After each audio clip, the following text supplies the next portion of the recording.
Good afternoon. My name is Elias Gould, and the theme for our podcast is how the media we watched as kids impacted us in our development to the adults we are today, with a specific interest on Bambi.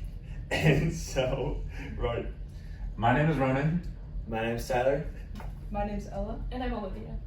Awesome. So, Ronan, you want to kick us off with just like the general key takeaways from the movie? Yes, so some of the insights, takeaways I got from the movie was learning about the world, friendships, and the challenges he faced. Bambi learns about important lessons about nature, danger, and just growing up, like without a mother, and how that impacted him and kind of shaped him as he grows up and to the grown deer he is by the end of his life, and the different friendships he made on the way and how they led him and helped him grow emotionally and into the character of who he is during the movie. And Yeah, I really liked how you talked about how Bambi grew throughout the movie, and you could really see that very well.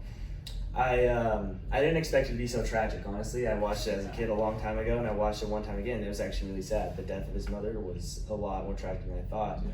And I think that really shows how it portrays to real life, how as a kid and we go through these emotional moments in early childhood, and you're never going to forget them, and it really does show how it shapes your life forever and how you have to be resilient, and that's pretty much how we get all these traits is from early childhood memories.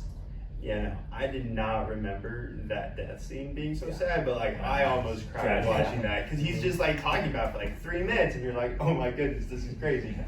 But one of the key takeaways for me was just how much, even through the struggles that Bambi went through, he still grew up into a very capable deer who then had a family of his own, and just how he learned from the family around him, and just how family is such a great way that we learn for us in our lives and our personal walks. It's just how the role that family plays is so important for us. Yeah, I think the biggest thing I took away from Bambi and what was most important was definitely the fact that it emphasizes that life is not always cupcakes, sunshine, and rainbows like a lot of other media for kids tend to portray. It portrays a very a real scenario for some kids out there, and it's probably their first introduction to death and passing away and grief, which is a good thing because that is a fact of life that needs to be taught at some point, and in a setting that's simulated with deers and stuff, I think would be the best way to go about it. Yeah, I really appreciate how you both talked about how you felt during the shooting scene and the death of the mother, because when I watched Bambi, I really liked how personified the animals were, because it really helped to make people care about animals, and it's really important for kids. Mm-hmm. Ronan, what did you find about the childhood movies that impacts our development? So, great question, by the way. So, I interviewed my dad because he watched me grow up as a kid, and he picked out the shows for me and told me what to watch. And he said, while he was watching me grow up and watching these different shows, they had a huge impact on my emotion and my character as a child. He said we were like sponges, and we pick up on words and behaviors, and different emotions from these shows.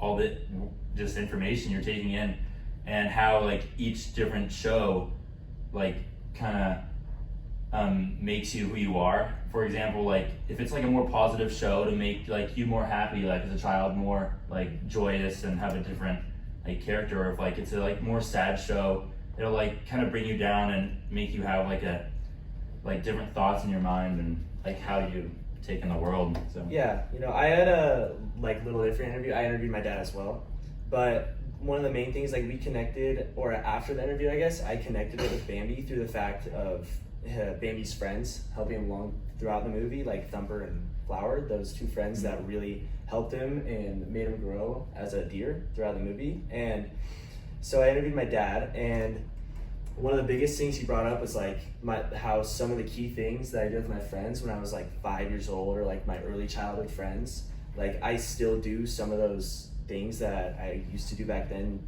today with my friends. I still have those same characteristics, and it really shows how important having a connection and those friends around you are, like, as when your mind is developing, when you're still like that young and you're so learning everything and taking on so many things, how important like that group of friends around you is, and how it really like sticks with you throughout your entire life. Yeah. I'm actually glad that you brought up friends and how they shape our lives, because when I was younger, one of my closest friends of all time, we were very, very different, but she was a hunter and I was a vegetarian, and I actually wanted to watch Bambi with her because I believe that it was important to our development, and she actually refused to watch it. Really? Because she thought that it would paint her in a bad light, and she thought that it was really Wow. dangerous, actually. Yeah, no. Throughout my research and just like the classes I've taken here, specifically HD 220 and 306 recently, just about like how Vygotsky teaches us a lot about early childhood development, especially how the importance of a more knowledgeable other, and how that's like someone we look up to, and that's where we learn from, is watching other people do it. And for Bambi, like connecting it back to the movie, Bambi, originally his more knowledgeable other, that person he looked to most and had that secure attachment to, was his mom. And he learned basically how to survive in the thicket, learn to walk, learn to have like relationships with other people, like his friends, through his mom. Yeah. And that was really impactful. But then after she passed, unfortunately, Tragic. horrendous, Rest in peace. he got to then learn from his dad about how to be a deer and a leader and a man, and just the takeaways from that, and like how we can look to different parents to learn different things, and just how, like how you were talking about that personification, how this really like personifies like just how we grow up as individuals as well. And I talked to my mom about this movie and like me as a kid, and like Ronan was saying, I was a sponge. Like she wouldn't let us watch anything like aggressive or hateful, because my brother and I would just get into like 3-day all-out wars if we did. She let us watch Avengers. It was game over. It was ending. It was the ending. I can imagine. Yeah, but no. So that's kind of what I took from it.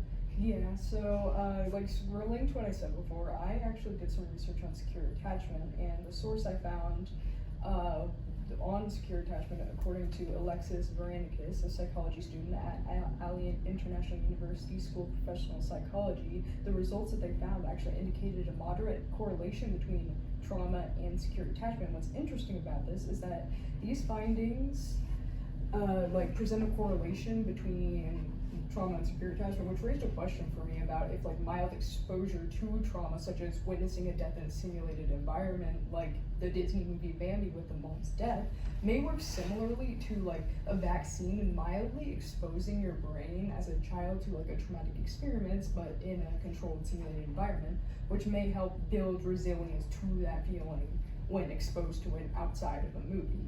And I decided to actually interview my mother and father to get like a primary source of how I interacted with that kind of media. And the question I asked was like if they noticed me mimicking any behaviors or things shown in these kid shows. And the response to that question was really interesting. They said when I saw a sad Disney movie, I would be down and they would actually discuss it and talk through it with me, and I would come out with a better understanding and actually not be as sad and more be curious and want to know everything like about the feeling, like how it would feel for real and like why that feeling is what it is, which I think made me more like resilient to experiencing it when my grandmother eventually did pass away with my first real experience. Speaking of sponges, I actually was not allowed to watch SpongeBob or Pokemon as a kid because I talked to my mom about this, and she believed that I would turn into a raging brat. Oh dear. Oh wow. Or Oh, a yeah, child abuser, or an animal abuser because of them. So, yeah. And now you're vegetarian, are you? Yeah, I always have been. So yeah. Yeah. Awesome. Well, thank you so much, and we hope we get a good grade on this. All right.